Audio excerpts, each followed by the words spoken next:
Good morning, everybody. A very warm welcome to you for the economics orientation for 11th and 12th grade. Today, me, Vinayak, and my co-presenter Yashika would be helping you to decide whether you should be opting for economics in your 11th or not. Now, I would request Yashika to introduce the subject for you. Next slide. Through this presentation, we would be talking about the subject and we would be giving you the overview of the curriculum in grade 11 and 12. We would also be talking about some exams and competitions that you can participate in to enhance your knowledge of the subject. Then we will come on to our experiences with the subject, and we also have a reflective exercise planned for you. Economics is basically the study of production, distribution, and consumption of goods and services. And economics can be divided into two main disciplines. First, we have macroeconomics, then we have microeconomics.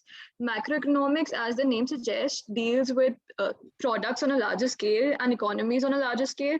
For example, it deals with the economy of a country. For example, national income will form a part of your macroeconomics. On the other hand, microeconomics deals with individual agents such as a household or a consumption by a household. Next. Okay, so to give you an overview of the subject, the reason why we study economics at the first place is scarcity of resources. Economics gives you an insight to how people put these scarce resources to best use, whether it be production, distribution, or consumption. Then there are mainly two types of economics, as Yashika told you. First being microeconomics, as the name suggests, it focuses on the behavior of individual consumers and producers only. In contrast, macroeconomics examines overall economies on a larger and aggregate scale.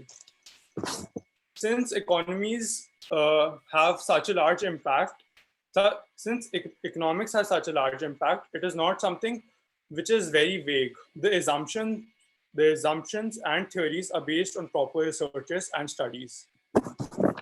Then the subject teaches you about economic indicators such as GDP, unemployment rate, or consumer price index, CPI, which are extremely important in functioning of any market. Now you might have heard about most of these: capitalism, socialism, and communism.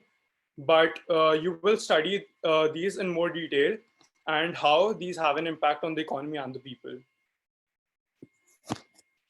Okay, so economics is something which impacts each one of us. In order to understand in depth, we would first need to be able to relate it to our personal lives. This will also help you to acquire the skills to observe the economic realities. Once you learn these, then you can apply and develop your own perceptions. So the syllabus in grade 11 and 12. Grade 11 economics had two different parts, microeconomics and statistics. In microeconomics, we had 4 units: the introduction, then there was consumers' equilibrium and demand, producer behavior and supply, and forms of market and price determination. Then we had statistics. In statistics, we dealt with things like mean and standard deviation, and also bar graphs, pie charts, and all of that. Then we have a theory paper worth 80 marks. And we also have a project work, which is of 20 marks. And then we have a viva based on that. Next slide. In grade 12, we have macroeconomics and Indian economic development. In macroeconomics, we have 5 different units.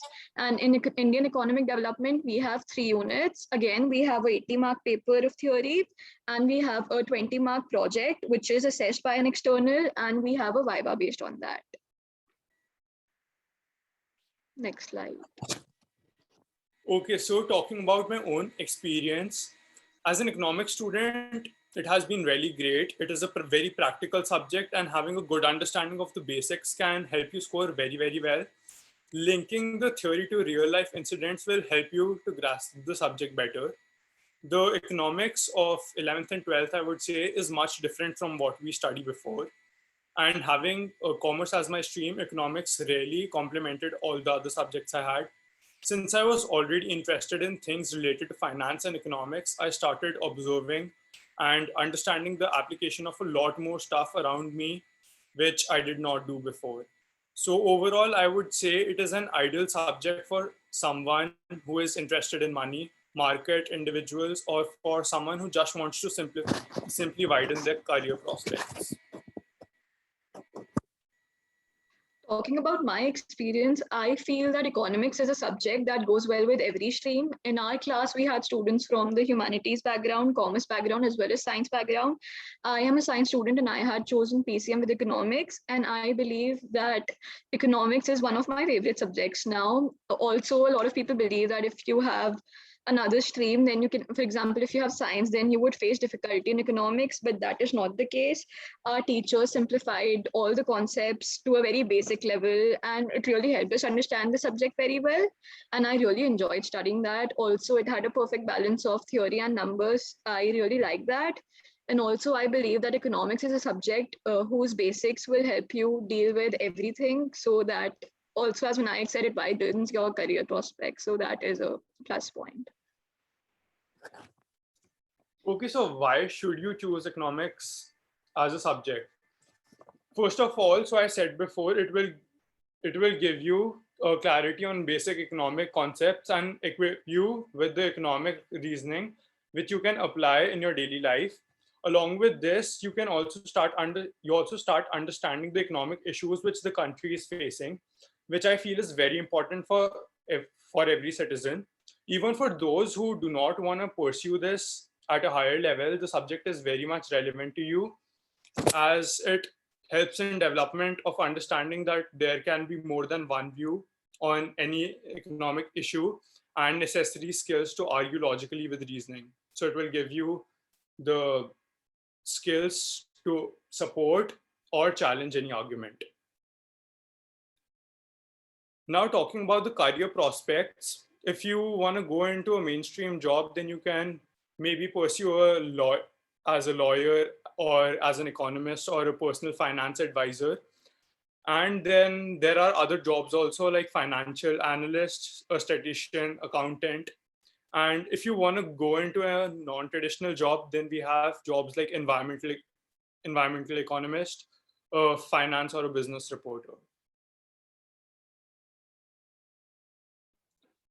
Some top Indian universities that offer economics as a subject are SRCC, there's St. Stephen's College, you have Hindu College, Ramjas, Kirori Mal, you have St. Xavier's, you have Christ, you have Symbiosis, Narsimunji, and several other colleges as you can go through the list.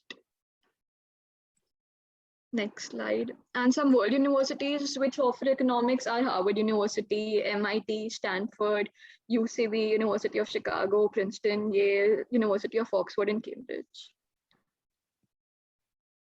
Even if you want to do any business or economics program, all the top universities in the world and even in India offer these programs.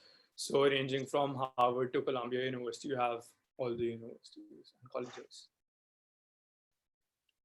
So as a reflective exercise, we have a video for you to watch. Also, you can analyze the impact of coronavirus on the following sectors in India, in Indian economy: the banking sector, real estate sector, and the travel and tourism sector. Yes, In so case that's you have it. In case you have any doubts, you can reach out to Radhika ma'am or Vinayak or me. Thank you very much. We hope the session was useful for you.